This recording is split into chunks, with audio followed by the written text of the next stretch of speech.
Bem-vindas a mais um episódio de Santas dos Últimos Dias. Eu me chamo Elisa Luchin E eu sou Bianca Beck. e hoje nós vamos estudar Éter do 1 ao 5. Mas eu queria introduzir, a gente tem uma convidada muito especial que é uma grande amiga minha. E eu tô muito feliz de poder introduzir e apresentar ela para vocês. É a Maria Dean. Ela é de Londrina, Paraná. Morou lá até os 18 anos e aí ela mudou para Itália e depois para Londres. Então, de Londrina para Londres. E aí, depois de morar lá por 6 anos, ela voltou para o Brasil para servir missão em São Paulo, Interlagos. Depois disso, ela estudou na BYU, em Provo, e ainda está morando lá. Ela se formou em psicologia e conheceu o marido dela lá. Agora eles têm uma filha de 4 anos, a Emma, e ela está grávida de 25 semanas de um menino. Ela também trabalhou com muitas coisas na vida, mas o trabalho missionário sempre foi o preferido dela. A Maria é uma amiga muito especial para mim. A gente se conectou mais, assim, foi durante a BYU, nós fizemos uma aula sobre o livro de Mormon, inclusive, juntas, e todas as aulas a gente sentava junta, e aí a gente ficava conversando depois, e eu sinto que eu me conectei muito com ela em termos espirituais, assim, porque a gente discutia muito sobre nossa aula, sobre nossas vidas, e desde então a gente mantém contato, vai e vem, né, apesar das coisas que acontecem na vida. E eu tô muito animada para ter ela no nosso episódio aqui hoje. Bem-vinda, Maria! Obrigada. E não só isso, mas eu tava com o pé, eu tinha feito cirurgia, eu tava quase fazendo cirurgia no pé, você me dava carona todos os dias depois da aula. Nem lembrava mais disso. Então, Verdade, muito obrigada. de nada. Mas hoje, assim, esses capítulos são cheios de coisa muito especial, né? Então, vamos lá. Vamos começar. Quando eu estava estudando esses capítulos e as coisas que eles ensinam, eu vi vários milagres, assim, várias coisas que aconteceram para as pessoas terem um relacionamento com Jesus Cristo e milagres acontecerem.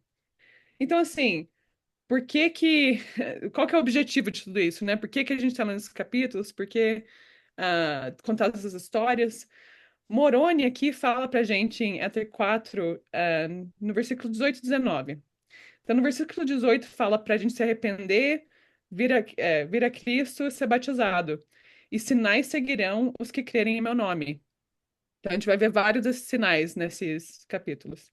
E o 19 fala: E bem-aventurado é aquele que no último dia for considerado fiel ao meu nome, porque será levantado para habitar no reino preparado para ele desde a fundação do mundo. Então, a gente está aprendendo essas coisas sobre como as pessoas tiveram um relacionamento com Jesus Cristo, porque Deus quer que a gente volte à presença dele. Então vamos lá, né? Vamos aprender. Gostei Muito bastante. legal isso. Me lembrou de uma frase que eu gosto muito sobre ensinar os filhos, né? Educando para o céu. Eu sigo um perfil, inclusive, no Instagram, que ela tem esse nome no perfil dela, porque esse é o objetivo maior. Nada mais nessa vida importa, né? Nada mais importa. O que importa é que a gente volte à presença de Deus e que as pessoas que a gente mais ama, que mais importam pra gente, voltem conosco. Então, quando a gente está ensinando os nossos filhos, às vezes, eu não sei vocês, mas eu fico bem frustrada quando acontecem coisas, não quer comer aquela comida, ou quando não quer fazer oração, quando, sabe, essas coisas assim, simples e pequenas, não quer dormir. Mas no final, essas coisinhas simples não me importam. O importante é que no final de tudo eles entendam, aprendam e entendam a doutrina de Cristo, vivam ela, para poder um dia voltar à presença do Pai Celestial. Muito legal esse pensamento aí, Maria. Tem uma cantora que é da igreja, ela chama Emma Nissen. E ela tem uma música que fala. Como que é em português aqui? Então, Emma Nissen, a música dela fala: Estamos apenas caminhando uns aos outros para casa. Eu concordo. Mas aqui, então, o primeiro milagre que a gente vê aqui é a língua não ser confundida. Porque a sociedade que eles estavam vivendo, e a que a gente vive agora também, tem muita iniquidade, as pessoas não conhecem a Deus ou não escolhem seguir Jesus Cristo. E ficou tão sério o negócio aqui que eles estavam construindo a torre, né? Para tentar alcançar Deus fisicamente. Eles não estavam entendendo esse princípio de como seguir a Jesus Cristo, como chegar a Deus. E eu acho muito legal que o irmão de Jared, eles trabalharam juntos para conseguir entender como seguir Jesus Cristo, juntos, né? Falando a mesma língua. Então, é legal que aqui que Jared, ele não tem inveja do irmão, ou sei lá, ele só reconhece o dom do irmão dele. Fala, olha, eu sei que o meu irmão conversa com Deus e as coisas acontecem. Então, ele tem essa percepção, né? Que a gente precisa de alguma coisa, eu sei para onde ir, eu sei com quem falar, e eu tenho fé no meu irmão em Jesus Cristo. E eles trabalham juntos aqui para que a língua deles não sejam confundidas, quando a de todo mundo estava sendo. Eu pensei a mesma coisa sobre eles, como eles trabalham em companheirismo, né? E que realmente, eu escrevi aqui, Jared e seu irmão trabalham em companheirismo, cada um com seus pontos fortes. Não há competição ou chateação. E o mesmo deve ser no casamento, porque o irmão do Jared, eu acho que ele sabia, provavelmente devia ter alguma coisa que o irmão de Jared era o profeta, ou era quem tinha mais essa conexão espiritual com Deus. Então, Jared foi lá e falou: Ah, eu tive essa ideia, né? Essa ideia de, tipo, talvez a gente pode conseguir um milagre da nossa língua não ser confundida. Mas eu vou ir lá e vou pedir pro meu irmão. E no decorrer dessa história, é bem interessante como eles trabalham o companheirismo. O irmão de Jared respeitando. Não, Jared respeitando essa autoridade do irmão dele, e dessa conexão que o irmão dele tinha com Deus. E o irmão de Jared aceitando as ideias de Jared, né? Porque ele podia muito bem dizer, eu sou o profeta, eu sei as coisas, né? Não preciso te ouvir. Mas não, eles trabalharam juntos em companheirismo. E é o que eu pensei também no casamento. Não sei vocês, mas de vez em quando, às vezes, em mim, eu sinto assim um sentimento de competição, assim. Eu tô fazendo melhor do que meu marido. Ou parece que ele, não sei, um sentimento de competição. Mas de ter, assim, eu tenho meus pontos fortes e ele tem os pontos fortes. E se a gente trabalhar junto com os nossos pontos fortes, a nossa família vai conseguir ter muito mais sucesso do que se eu estiver competindo com meu marido, achando que eu sou melhor do que ele, ou tentando diminuir ele por causa das fraquezas dele. Mas se a gente trabalha junto, a gente vai conseguir os milagres que a gente está procurando. Eu achei bem legal, Elis, essa conexão que tu fez com o casamento. Não tinha pensado dessa forma, mas eu fiquei pensando sobre as pessoas que eu conheço e que eu. As pessoas que eu, assim, se eu estivesse passando por um momento bem difícil e precisasse pedir para alguém orar por mim, para quem que eu pediria? Quem são as pessoas ao meu redor? Porque existem pessoas, eu não sei se vocês conhecem alguém assim, mas eu já conheci que eu não sei, elas oram e elas recebem a resposta para a oração delas de uma forma incrível, que muitas vezes não acontece comigo. E eu acho interessante ali no versículo 34 que diz que o irmão de Jared era um homem altamente favorecido pelo Senhor. E a palavra favorecido me chamou a atenção, porque o que que é ser favorecido? Quando eu penso em favorecido, eu não. A princípio, eu acho que talvez a primeira vez que eu li, a impressão que eu tive foi como se ele fosse um favorito, assim. Mas não tem, não é porque ele é um favorito que Deus está respondendo às orações dele. O favorecido aqui poderia ser, talvez a gente poderia trocar a palavra por agraciado ou abençoado, talvez. E a tradução, na verdade, da palavra favorecido para grego é cari, que significa abençoado, mas o significado em grego é um pouco diferente. É deixar o seu coração ser tocado por Deus. Essa é a tradução da palavra agraciado ou abençoado em grego. E quando eu li isso, eu pensei que é exatamente sobre isso. Ele era favorecido porque ele estava permitindo que Deus tocasse o coração dele, mas não só isso. Ele agia de acordo com a vontade de Deus e por isso ele era favorecido.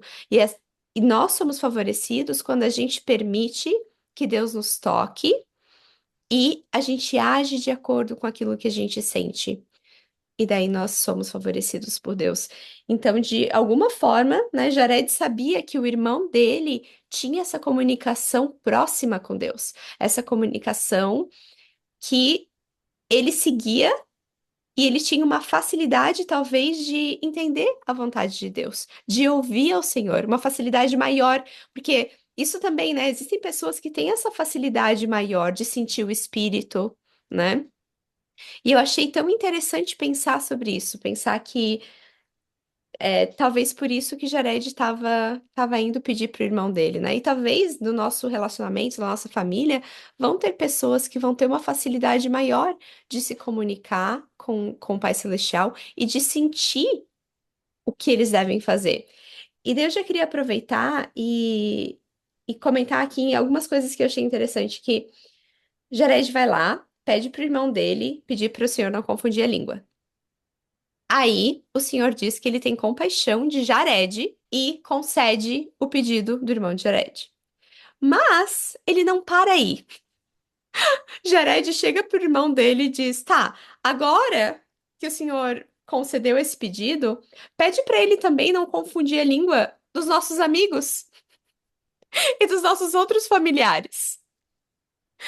E ele continua pedindo outras coisas, mas ele não pede só o básico. Ele vai além. Eu acho muito interessante, eu acho que é no versículo 38. Deixa eu ver onde é que tá. No versículo 38. Eu achei muito interessante, que eu vou ler. E aconteceu que Jared falou novamente a seu irmão, dizendo: Vai e inquire do Senhor se nos fará sair dessa terra. E se nos vai fazer sair da terra, pergunta-lhe para onde iremos. E quem sabe se o Senhor nos guiará a uma terra escolhida entre todas as do mundo. E se assim for, sejamos fiéis ao Senhor para que a recebamos por herança. Eu achei isso aqui muito incrível, porque ele estava meio que testando os limites, assim, sabe? Ele pediu uma coisa, ele conseguiu. Aí ele pediu a próxima, aí deu certo.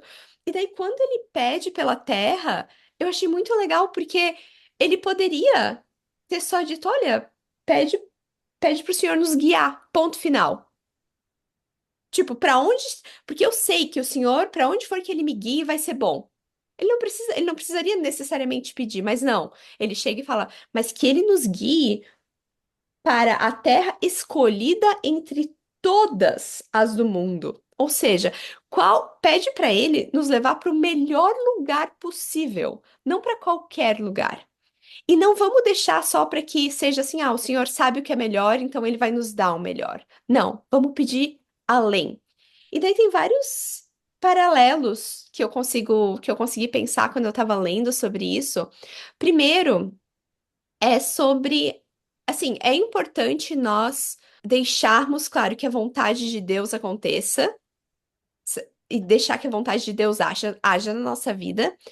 Porém, lá no Guia de Estudo das Escrituras, na seção que fala sobre a oração, diz algo muito interessante. Diz assim,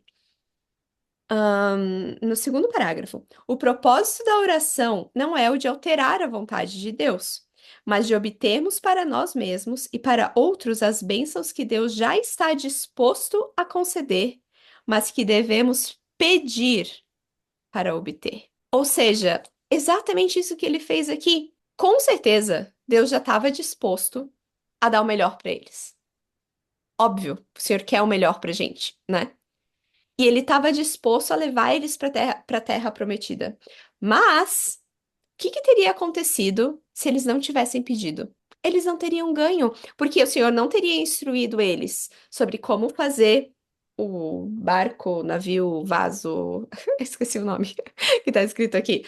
Eles não teriam sido instruídos para poder chegar lá, né? Mas porque eles pediram, o Senhor já tinha a vontade de fazer aquilo acontecer, mas ele precisava que eles pedissem. E é a mesma coisa na nossa vida, no nosso casamento, para as bênçãos que a gente precisa como família, como casal. Às vezes a gente se sente meio petulante de chegar para o Senhor e pedir coisas que a gente acha que são muito boas, porque o Senhor sabe o que a gente precisa. Ele conhece o nosso coração, ele sabe o que eu tenho, o que eu quero, o que eu preciso. Ele vai me dar o melhor. Claro que ele vai, mas você precisa pedir e você precisa pedir aquilo que é de melhor. E a outra coisa que eu pensei sobre isso é sobre a gente manter essa comunicação constante com o Senhor, porque ele manteve os pedidos, né? Manteve as orações constantemente. E quando foi que o Senhor parou de, de atender aos pedidos deles? Foi quando eles pararam de se comunicar. Então, contanto que a gente esteja pedindo, se comunicando, Pai Celestial, ele vai estar respondendo a gente, né? Então, ai, não sei, tem muita coisa legal aqui. Eu vou parar de falar para vocês poderem falar também, porque senão eu vou ficar a uma hora inteira aqui. Pode falar. Tô adorando. Eu É, gostei muito disso. Primeiro que tu falou lá das pessoas que a gente pede, pra quem que a gente pede pra orar, né? Eu pensei a mesma coisa quando eu tava lendo isso, de quem são algumas das pessoas que eu tenho na minha vida, que eu posso, que eu confio, que eu sei, pá, essa pessoa, essa tem uma oração poderosa, né? E eu vou e pergunto. Mas também como que eu posso tornar a minha oração mais poderosa, como eu posso ser uma amiga assim, para as pessoas virem e talvez pedirem pra eu orar, e pra quando eu prometo que eu vou orar pra alguém, eu, na verdade, vou e oro de verdade, né? Porque quantas vezes eu só falo, ah, vou orar por ti, e aí tu esquece, né?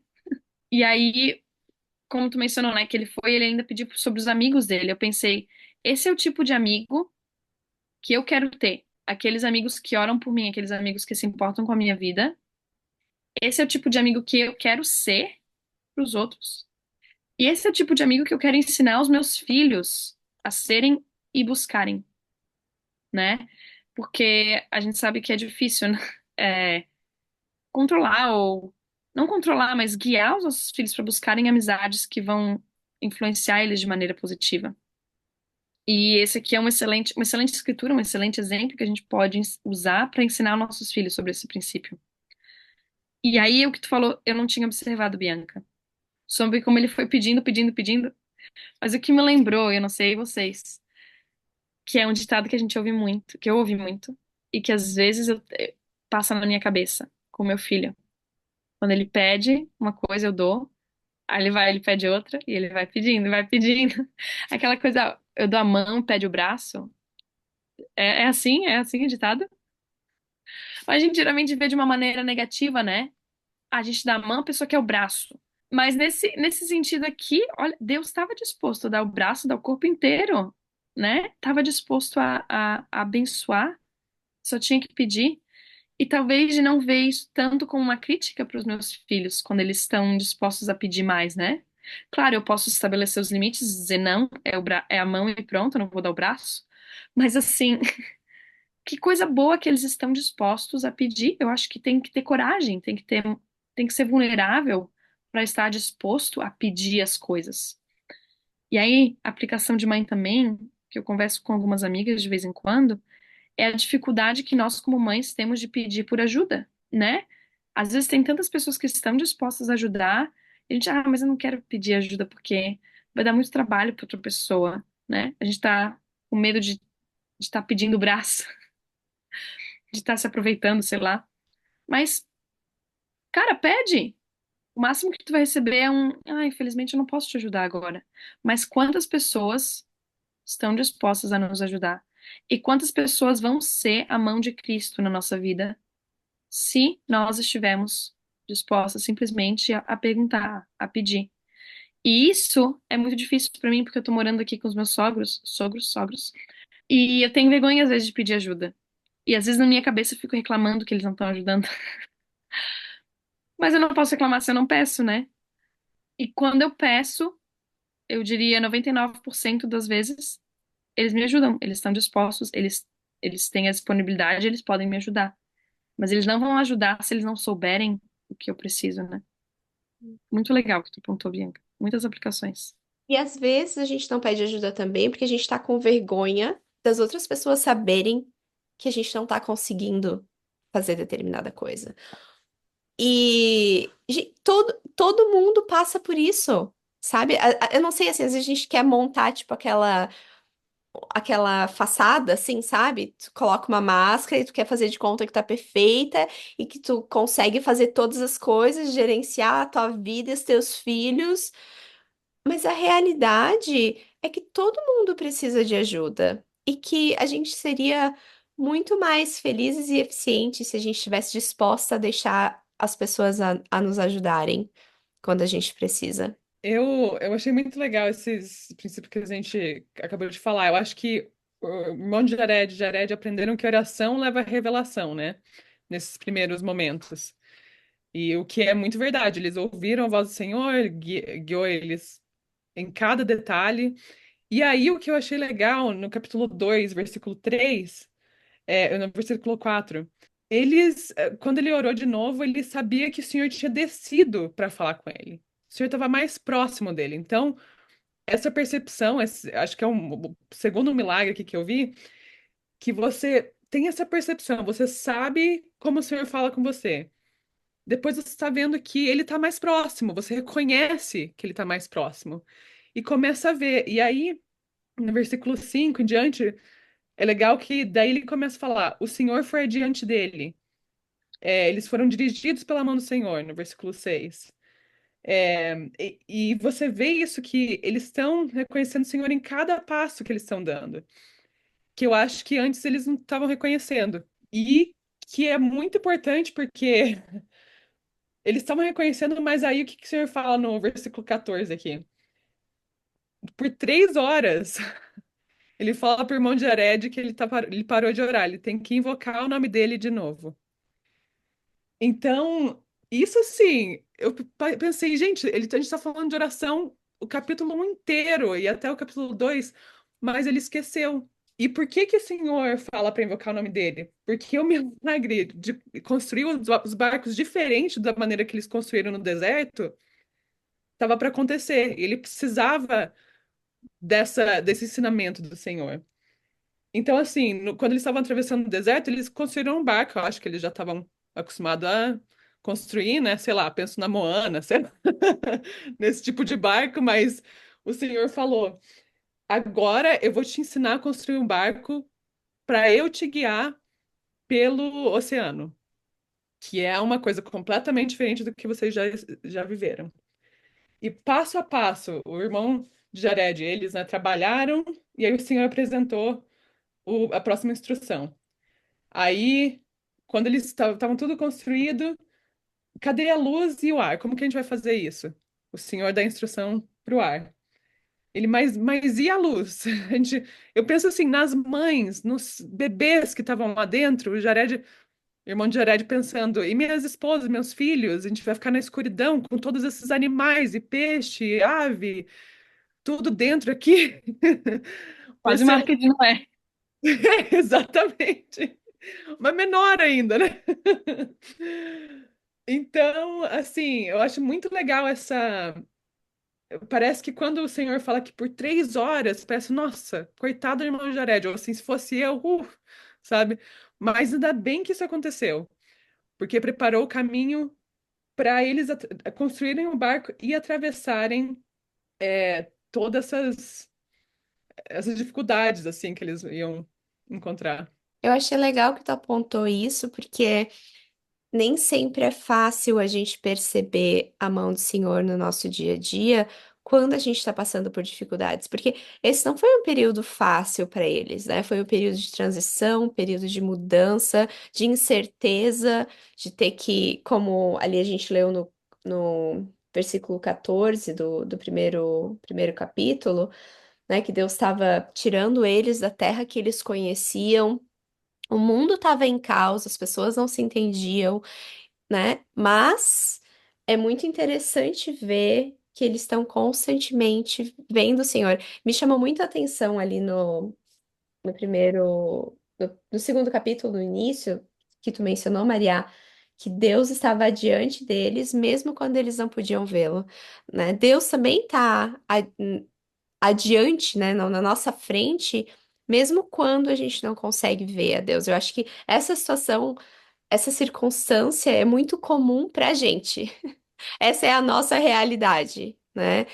Deus não tá na nuvem aqui na minha frente, escondido, mas eu não consigo ver ele. E eu preciso aprender a ouvir a voz de Deus e a reconhecer ele no meu dia a dia e perceber. E eu acho que essa é uma prática, né? Primeiro, de ouvir a voz de Deus e de ter essa certeza que ele tá na minha dianteira, mesmo quando eu não vejo. Irmão de Jared era o cara, né? É incrível. Eu gostei disso que tu falou, Bianca, que ele tá na frente mesmo quando a gente não vê, porque às vezes tem alguns momentos que a gente parece que, assim, né? Cadê? Parece que tá tudo dando errado na minha vida, tá tudo difícil, mas mesmo naqueles momentos ele tá à frente, como ele tava com eles.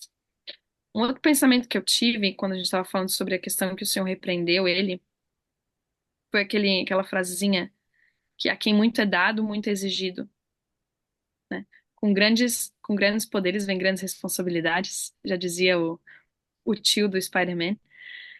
Ah, mas Yeah. Ou tio. é o tio, né? Bom, Nossa. enfim, eu acho que é o tio, assim, de acordo com o livro que eu li pro meu filho. O livro estava em alemão, então eu não sei se eu entendi tudo, mas foi o livro da história do Spider-Man. E então, é, tava falando, eu tava pensando, ixi, perdi a minha linha de raciocínio aqui, ó. Mas tava falando sobre o irmão de Jared. Deus deu muitas bênçãos para ele. Foi dado a ele. Muitos milagres foram dados a ele.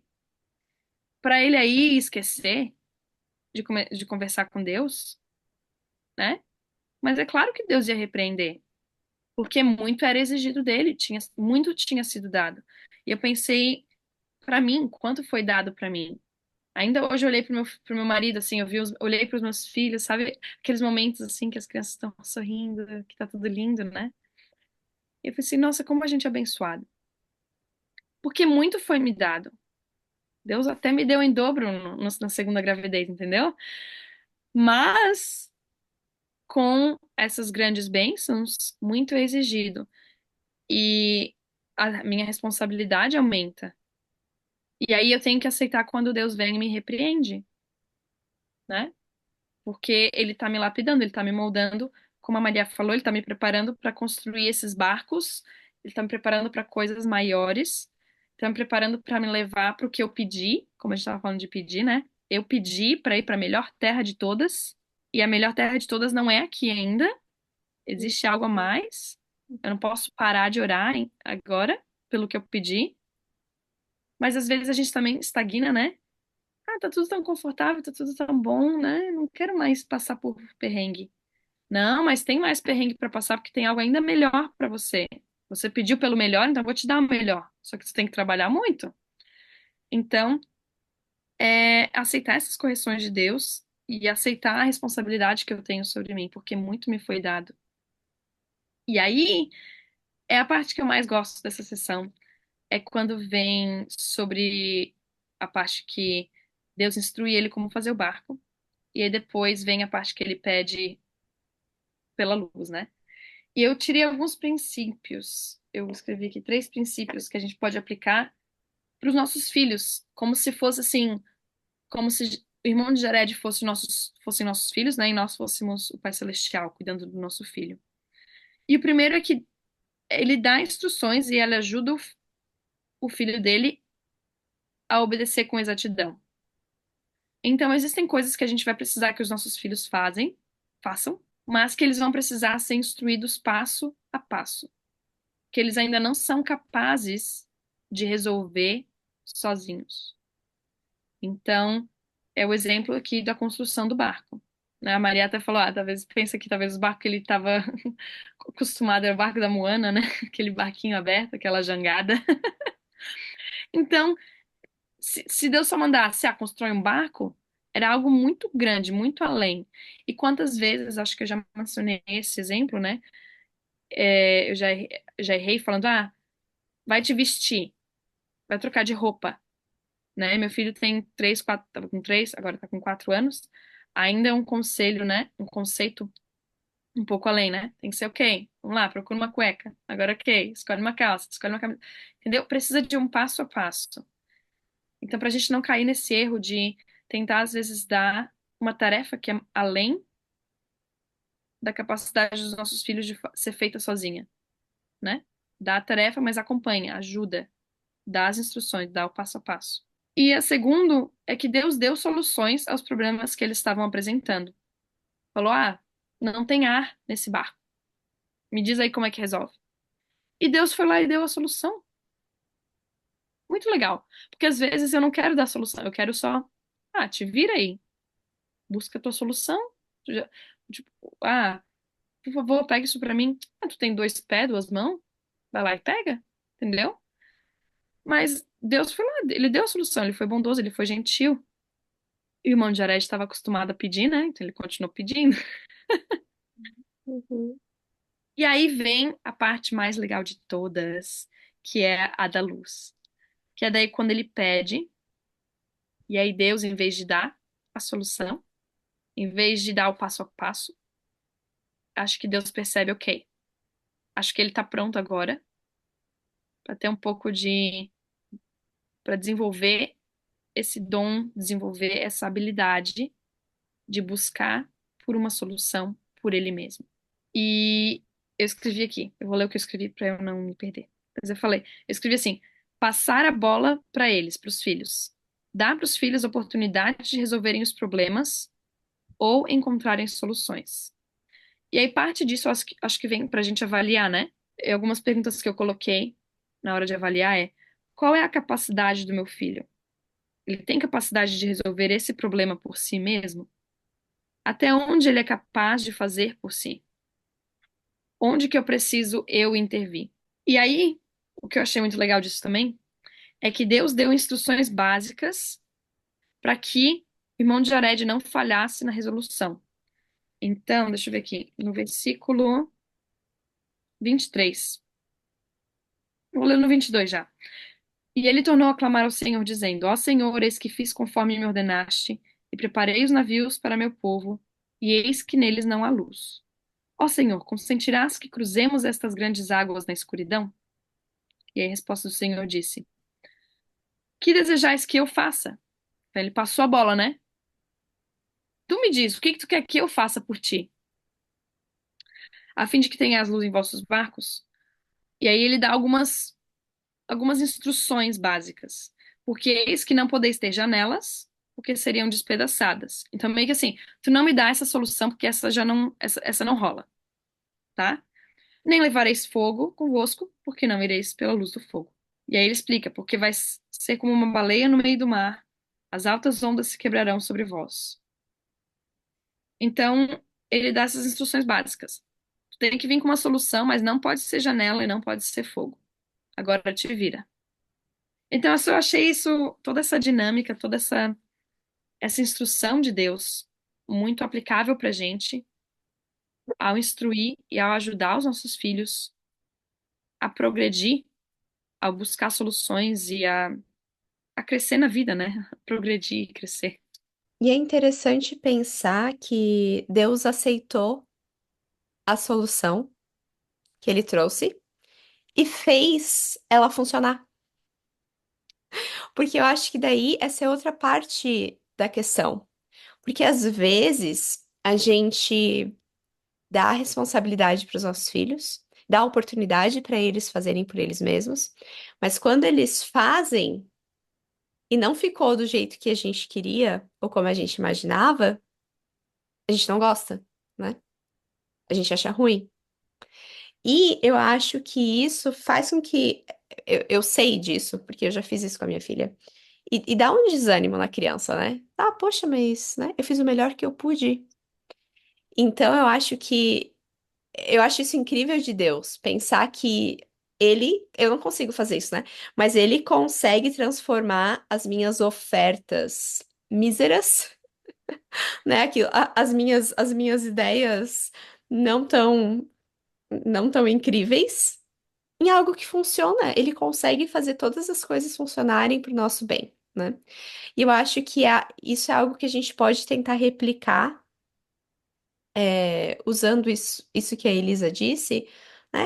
O que os nossos filhos daí fizerem, o produto do esforço deles, que a gente possa honrar esse produto e incentivar eles. Olha, muito bom, excelente, né? A não ser que realmente não tenha dado certo e precise de alguns ajustes, né?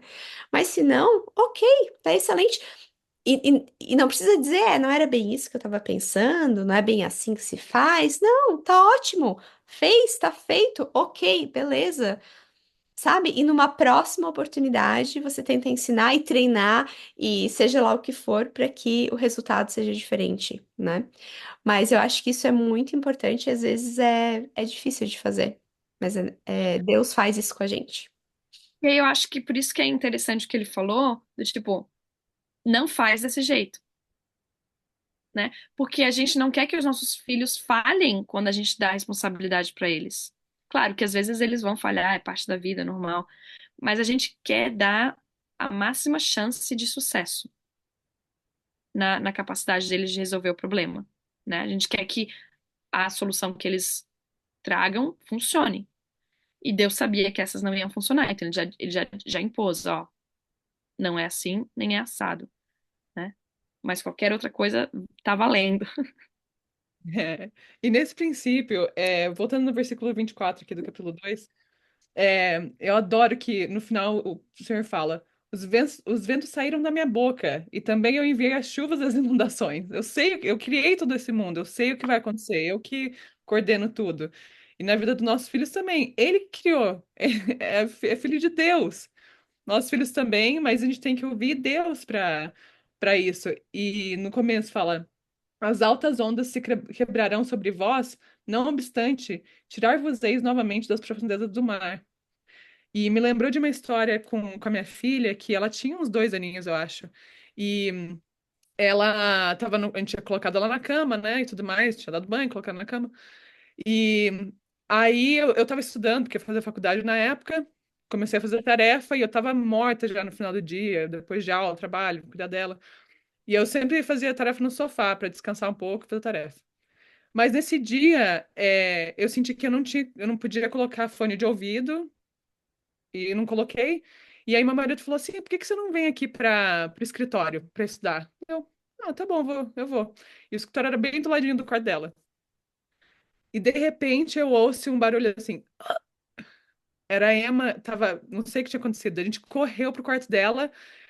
Uma das presilhinhas no cabelo dela tinha ficado depois do banho. E ela tinha engolido a presilha e não conseguia respirar. E eu bati nas costas dela, não funcionou, não saía. Aí o Parker fez o Heimlich, né, no estômago, assim. E aí depois de 2 saiu.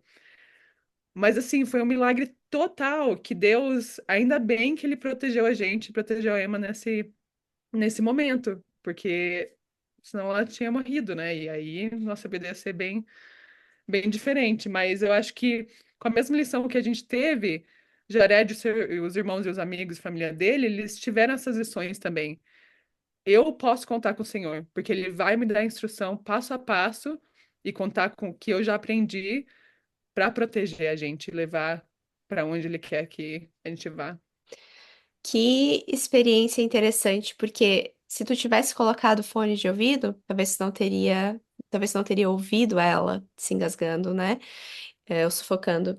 E é interessante pensar sobre isso, porque de fato Deus aqui estava dando as instruções para que eles pudessem ter a jornada segura. Porque a gente sabe que a gente vai ter dificuldades. Assim, se tem uma coisa que é certa nessa vida, é que a gente vai passar por desafios.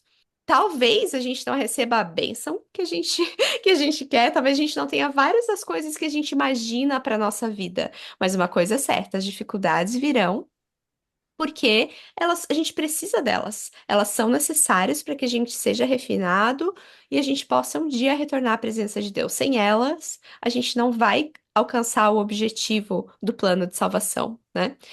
E, e a gente pode contar com a ajuda de Deus para nos preparar, mesmo que a gente não entenda, mesmo que a gente não saiba, porque de fato a gente não sabe o que vai acontecer no futuro, mas Deus conhece todas as coisas e Ele preparou o barco da forma específica que ele precisava ser para que eles conseguissem chegar na Terra Prometida. E ele está nos preparando. A gente, de certa forma, é esse barco. A gente é o barco que está sendo preparado para retornar à presença dele. A gente é o projetinho ali, sabe? Deus está nos preparando e nos moldando e nos instruindo e nos ajudando. A gente só precisa estar dispostos a ouvir e a deixar Deus tocar o nosso coração, agir de acordo com a vontade dele para que a gente seja favorecido, para que a gente seja protegido. Tô pensando aqui no pede um dedo dá o braço, foi exatamente o que o senhor queria que o irmão de Jared fizesse. Ele viu meu dedo agora, porque ele assim, trabalhou bastante, né? Foi, subiu lá na montanha a mais alta, alta e fundiu as pedras, pegou uma rocha maior, fundiu, fez as 16 pedras, pediu para o senhor tocar, assim, não foi só, deixa eu achar 16 pedras aqui, sabe? Foi todo um processo. Mas é engraçado aqui que não foi que Deus falou assim, deixa eu fazer ele ver meu dedo. A fé dele era tão grande, o trabalho, assim, o esforço era tão grande que não teve como ele não ver.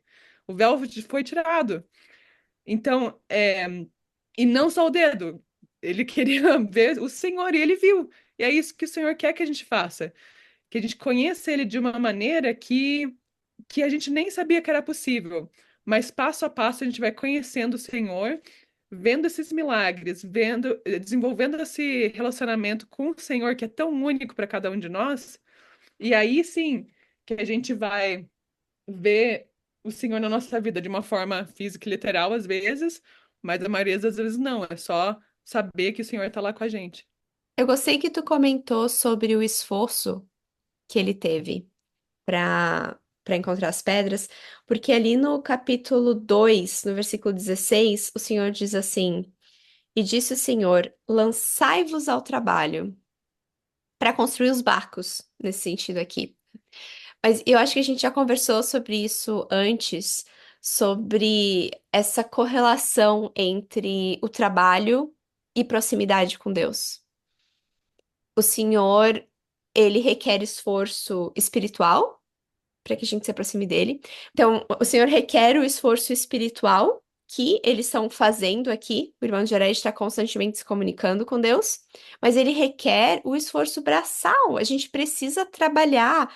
Desde Adão, né? Foi uma das primeiras coisas que Deus disse para eles, que eles iriam sair do jardim e que eles iam precisar trabalhar na terra. E esse é o princípio do trabalho é essencial para o nosso progresso eterno. E a gente vê isso daí depois ali quando ele traz as pedras para Deus. Ele precisou trabalhar muito, né, para conseguir elas. E daí Deus vai lá e faz um milagre, né, com aquelas pedras. E na nossa vida é a mesma coisa. E esse princípio do trabalho é muito difícil de ser ensinado hoje em dia. Porque a gente vive num mundo de conveniências. É tudo muito fácil, é tudo muito simples. Você não precisa matar um animal para poder ter a carne na mesa. Você não, a maioria das pessoas não precisa, né? E tem ali o mercado, tá tudo disponível na tua prateleira, tu só vai lá e compra, né? E daí, claro, existe o trabalho que a gente faz ali todos os dias para ter o dinheiro para comprar essas coisas, mas não é tão extenuante quanto no passado, quando você tava, a tua sobrevivência dependia, né, de você plantar o teu grão e depois colher, né? Eram muitas mais horas de trabalho, era um trabalho que não acabava praticamente, né? E, e eu penso na minha filha e como é difícil instigar esse desejo do trabalho de trabalhar em casa, né? De trabalhar nas coisas em família, mas é tão importante e necessário. E eu mesma, com meu celular na minha mão, nossa, é muito mais fácil. E eu me vejo fazendo isso com frequência. Eu entro ali no meu Instagram e quando eu vejo, passou meia hora que eu poderia ter lavado a louça, colocado a roupa para lavar, ter dobrado a roupa que secou. seja lá o que for, sabe? Mas eu fiquei ali e Satanás tem usado isso, ele tem nos tornado cada vez mais ociosos. A tecnologia em si, ela não é ruim. Ela é muito boa. Deus pode fazer coisas incríveis com ela, mas eu sinto que tem o lado ruim quando a gente não usa ela pro bem, né? E quando a gente é ocioso e não trabalha e não faz o que precisa fazer por causa da tecnologia, ela tá sendo ruim pra gente. Enfim, eu tô meio que saindo numa tangente, assim, falando de uma coisa que não tem muito a ver, mas eu acho muito importante esse princípio. E isso que Deus disse ali no versículo 16, lançai-vos ao trabalho. Eu quero meio, eu tô pensando de alguma forma transformar isso no tema, assim, do nosso ano, talvez para 2025, não sei, porque é algo que eu tenho sentido na minha vida que eu preciso melhorar. Eu preciso trabalhar mais e passar menos tempo ociosa, me entretendo, que é o que a gente mais busca hoje em dia, né? Entretenimento. Né? E o entretenimento interessante é que o retorno dele pode se sentir muito bom, mas é muito temporário, é muito passageiro. Uhum. Enquanto quando você trabalha, e você constrói algo, e você produz algo, e você vê aquele resultado no final, é um sentimento muito, mas muito recompensador. E eu acho que é isso que a gente precisa focar, né? Pra nós e pra ensinar os nossos filhos. Mas que é muito difícil, né? Vou ser honesta, não sei, meu filho só tem 4 anos ainda. Ainda tô procurando a resposta. Mas, assim, mostrar o resultado e ajudar a conectar o sentimento que a gente tem daquele resultado, né? Olha aqui o que você produziu, aquele sentimento de realização. Puxa, fui eu que fiz. Que gostoso. Isso, né? Eu cumpri uma coisa. Enquanto quando você passa ali 30 minutos no Instagram, na mídia social, navegando na internet, assistindo vídeo no YouTube, passou 30 minutos, o que que você fez? O que que você vai levar daquilo? Nada, né? Mas na prática é muito mais difícil. Muito mais fácil falado do que feito, né? Acho que tem um ditado melhor do que o que eu disse, mas enfim. É, mas eu sei, eu entendi o que tu quis dizer. Ok. Uma coisa que eu achei interessante sobre. Antes de tu mudar de assunto, desculpa, rapidinho. Eu ouvi uma pessoa falando essa semana algo que vai bem de encontro com isso que tu estava dizendo. Ele estava se referindo aos santos que tiveram que fazer a viagem de carrinho de mão, é, de vagões e tal. E ele falou sobre quando eles estavam em Nebraska, no Winter Quarters. Ele fez a pergunta: de que forma que os santos não chegariam em Sião? Aí a pessoa que estava conversando com ele respondeu: ah, se eles não saíssem de onde eles estavam, eles não chegariam. Ou se eles não. Ou se eles pegassem o caminho errado, né? Então tem essas duas opções. E eu sinto que muitas vezes é isso que acontece com a gente também. Ah, às vezes a gente está tão confortável onde a gente está que a gente não faz o esforço necessário para poder chegar na nossa Sião ou no nosso objetivo, né? E às vezes a gente pega o caminho errado, que é quando a gente faz escolhas que não vão nos ajudar a chegar até Sião, né? Então, eu fiquei pensando sobre isso enquanto você estava falando, que a gente precisa fazer o que Deus disse aqui: lançai-vos ao trabalho, faz aquilo que precisa ser feito, faz o esforço que é requerido. É oração? Faz a oração que precisa. É, é trabalhar mais dentro da tua casa, ser mais produtiva? Faz o que precisa ser feito para tu conseguir estar mais próximo do Senhor, sabe? Porque só tem duas formas de não dar certo. É você estar conformado e ficar onde você tá e viver na tua zona de conforto, ou é você fazer as escolhas erradas que vão te levar para um caminho contrário do que o Senhor quer que você faça. Vá. Falando em Nebraska, na verdade, a Sister Craig deu um discurso que chama Comprometido de Todo o Coração. E ela falou que teve uma matéria nesse Nebraska Advertiser, que era um jornal da época, de 1856, que falavam assim: na manhã de hoje, uma companhia de Mormons atravessou nossa região, com destino a Salt Lake. Mulheres, certamente não tão frágeis, arrastavam carrinhos de mão como animais. Uma mulher caiu nessa lama negra, o que causou uma breve parada no grupo. Criancinhas caminhavam com dificuldade usando estranhas roupas estrangeiras e pareciam tão determinadas quanto as mães. O presidente Joseph Smith falou, da força interior dessas mulheres pioneiras. Será que seria possível afastar essas mulheres de sua convicção sobre a igreja? Seria possível obscurecer-lhes a mente com respeito à missão do profeta Joseph Smith? Seria possível cegá-las com respeito à missão divina de Jesus Cristo, Filho de Deus? Não, isso jamais seria possível. Por quê? Porque elas sabiam, Deus lhes tinha revelado, e elas compreendiam essas coisas, e nenhum poder na terra poderia afastá-las do que sabiam ser verdade. E eu acho muito legal isso, porque a minha sogra, assim, ela é incrível. E ela veio visitar a gente e ela estava falando da mãe dela, que faleceu quando meu marido estava na missão. E eles eram todos muito próximos dela. E a gente estava falando dela e tudo mais, e a Emma falou assim, mas ela já morreu? Daí minha sogra falou, ela já, mas Jesus Cristo vai fazer ela viver de novo. Foi assim, super natural, sabe? Então a gente estava conversando sobre isso e fazendo história da família e tudo mais. Aí semana passada a gente estava conversando com meu marido sobre a avó dele também, a Nana, e ele começou a chorar porque ele sentiu muita falta dela. Daí a Emma foi lá, depois de um tempo abraçou ele e falou assim: Não se preocupa, pai. Jesus Cristo vai fazer ela viver de novo.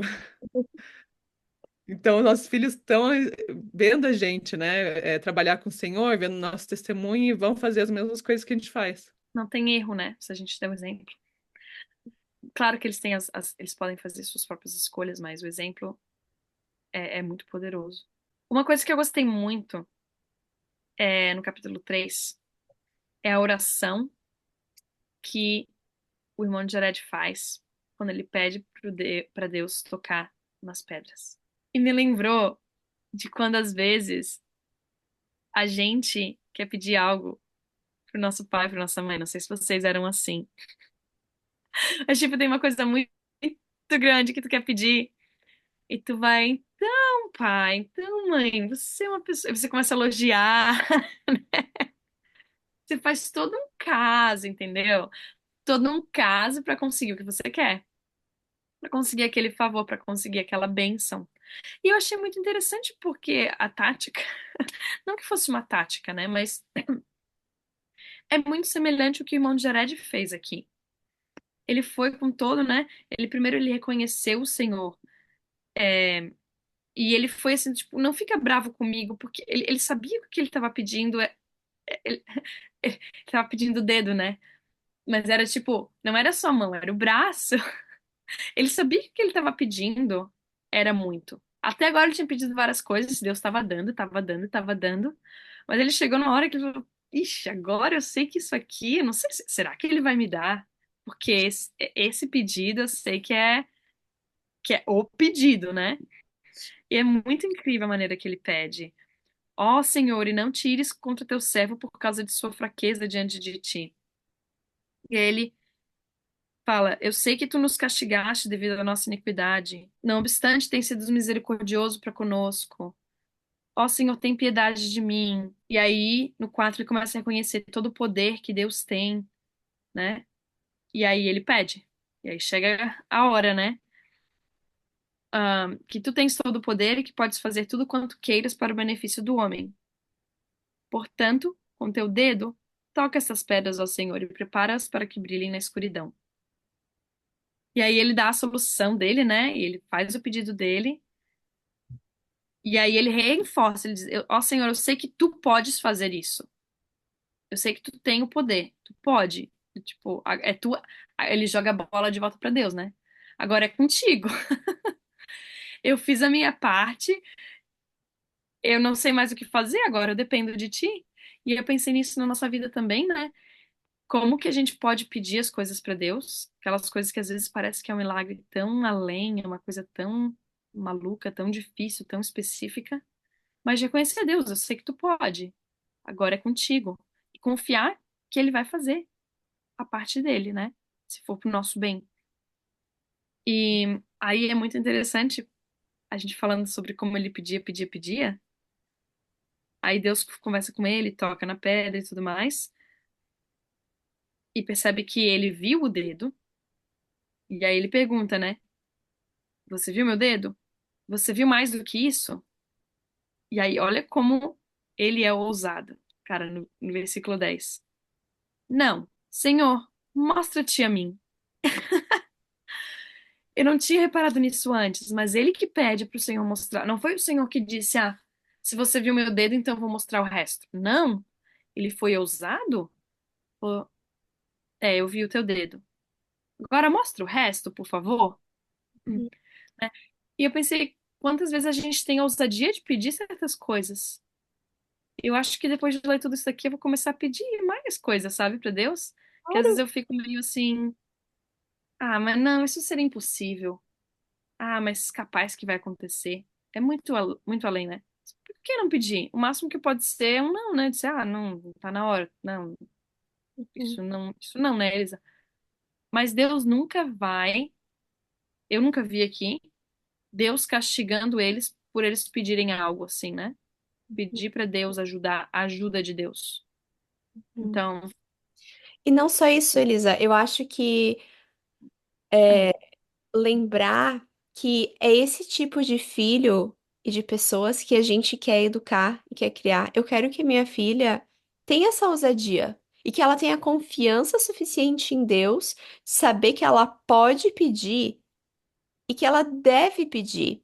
E que para que isso aconteça, eu preciso me segurar e não repreender ela quando ela pedir pra mim. Quando ela chegar pra mim e ficar pedindo alguma coisa, não posso falar, ah, mas que coisa chata, para de pedir, para de perguntar. Tu sabe que não? Tu, eu já te disse que não, para com isso, tu tem que estar contente com o que tu tem. Não, deixa ela, por mais que seja não a resposta, não desencoraja a criança de pedir. Ensina ela que ela deve expressar, ela deve pedir, mas que ela precisa estar ciente que talvez a resposta seja não. Porque eu vejo que isso é muito comum, assim, sabe? Às vezes eu me irrito.